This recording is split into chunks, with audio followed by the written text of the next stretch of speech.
ल है साथीहरू, म चाहिँ सिस्नो पकाउँदैछु।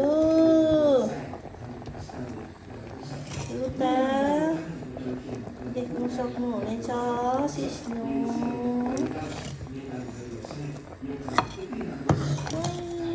सोही पारेर फतक्क पारेर गाल्ने यसले। त्यसपछि यहाँ छ चियाको भात मकैको सानो भाँडामा। त्यसपछि छ सिस्नो।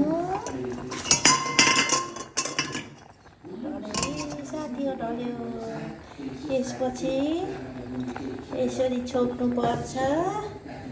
फतक्क गलेपछि यो मकैको पिठोले हालेर बर पारेर फिर्केनी लाउनु पर्छ।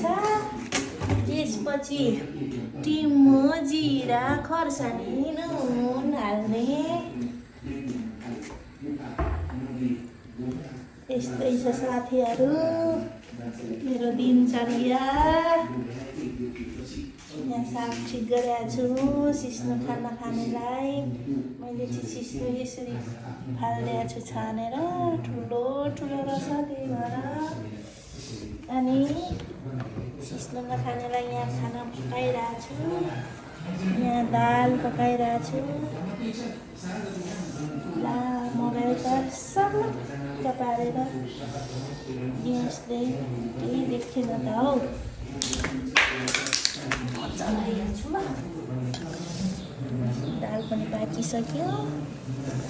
लोकल दाल साथीहरू सबै पारेर पाक्छ। चल्ला चलायो। चल्ला पनि हुर्काइरहेको छु यहाँ। चल्ला चल्ला चल्ला अन्डा लोकल अन्डा लोकल अन्डा यसो ढाक्छ भनिन्छ नि साथीहरू। तर के गर्नु। उता जाऊ।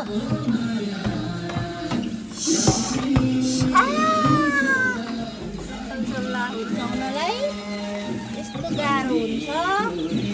बच्चा जसरी हुर्काउनु पर्छ। त्यो चाहिँ बुझेको दिनै लिएको चल्ला। उता जा। हुर्काइरहेको छु। भोलिपर्सि ठुलो भएपछि तल कोरमा हाल्नुपर्छ क्या। त्यसपछि केयर गर्नुपर्छ।